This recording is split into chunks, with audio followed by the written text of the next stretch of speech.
So you just absolutely hate to see one of your rivals just like bickering and infighting with one of their former star players. It's just great. It's just great. Kyle Long just giving us a peek behind the curtain. Kyle Long has been one of the best guards in the NFL before he had a couple of injury-plagued seasons, and then the Bears just discarded him. They just set him aside like a piece of trash, right? Long announced his retirement in January, but Bears declined his option for 2020. He's a free agent right now, but is there more to it? All right, so Kyle Long decided to open up a little bit on the Twitter machine today. So he said this. Quote tweeting a fan here. Is that why you retired so young?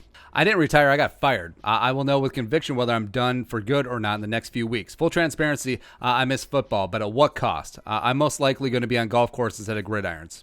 And then another fan just tweeted at him, Bears still need a right guard. Kyle, come back. Prove in training camp you are healthy and you are by far the top option. It's not even close. And then Kyle Long comes back. I would wait for a new staff. That's great. And one last one for a closer. I've supported the staff and roster/rooster in the media since being released. Believe in the team and the coaches, but that doesn't mean I would play for them. That quote. It's just great. It's fantastic. Now, it's not uncommon for a player that's been let go by a team to have bitterness for the team, either short term or long term. I mean, look what happened with John Sullivan. Vikings cut him loose in 2016 because they thought that he was old and injured and past his prime. He went out to the Rams and had a couple of good seasons, right? But I love this because first off, the Bears for some reason have always been notoriously tight-lipped with the media. Like so much so that media aren't even allowed to take photos or video at their training camp. It's actually pretty comical, right? Like Hallis Hall is as tight as the Kremlin. So when they get their comeuppance a little bit, I love it because it's just hilarious. Now, is Kyle Long talking about, what does he mean by staff? Does he mean the coaches? Does he mean medical or training staff? Like, is this another Trent Williams adjacent situation? I don't think that is. But, I mean, we know that Matt Nagy is trash. Like, I understand that he's seen as this up-and-coming savior, but he is much more Brad Childress than he is Doug Peterson or Andy Reid. He just is, right? And all this hype about him being the next great offensive genius with Mitchell Trubisky Ponder. All that blah, blah, blah stuff. But, yeah, this season with the Bears, I don't care what Adam Rank says. The Bears have 5-11 at best written all over them because if you have two bad quarterbacks, you have no quarterbacks, apparently. That's the thing. And now Kyle Long is just giving everyone just a little peek behind the curtain because I think that there is a lot of animosity between some of the players and that coaching staff. And you look at the rest of the Bear staff, who is Kyle Long talking about?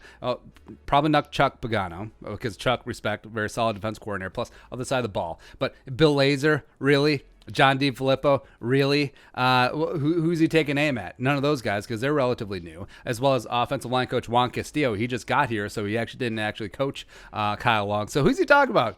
Oh, it's got to be Matt Nagy, the most overrated, overblown head coach in the NFL besides the 12-year-old boy in Green Bay, and GM Ryan Pistain, right? Because the guy who was named, he was the executive of the year a couple years ago. It's like, congrats, you traded for Khalil Mack. Good job. You just gave away a ton of draft picks for a rotational edge rusher who got worked by Oli Udoh in Week 17, by the way. Yeah, good stuff. So just the team that they've built, it's a house of cards. It's ready to implode. And like that fan said, like the Bears do need a right guard still because you gave away all of your draft picks for Khalil Mack. And then the Raiders did absolutely nothing with them, but that's besides the point. Because, I mean, the Bears' interior offensive line, James Daniels, Cody Whitehair are studs, respect. But who's going to start at right guard? I mean, Jason Spriggs, the leftovers coming over from Green Bay. Jermaine Afadi, him coming over from Seattle, really? Is that him? Alex Bars, the UDFA from Notre Dame, who wasn't that good? Is that the plan? What is the plan here? So you're telling one of your great players, a guy who struggled with injuries but still tried to tough it out, and a fan favorite, kick the bricks. Yeah, kick the bricks while you're still at the outside edge of your prime at 31 years old. You get out of here. We're not going to replace you with anyone good, but get out of here. But jeez, I just love it. You just love seeing them from the outside. Just that warmth, that aura, that glow. It almost looks like the Northern Lights, but no, it's just really the glow from the dumpster fire that is the Chicago Bears. And they will have their reckoning. Like the Bears, the Lions, the Packers, all this year. You're just starting to see the cracks I love it. Also, the Vikings should take a shot at Kyle Long. It's like, hey, Kyle, you want to play the Bears twice a year? Let's go. All right, but your thoughts. Kyle Long throwing the Bears under the bus. Love it. Let us know in the comment section below. Subscribe for daily Vikings takes. Want to support the work? Plus on the Venmo. Plus give us a follow on social media as well. Until next time. Skol. Production value.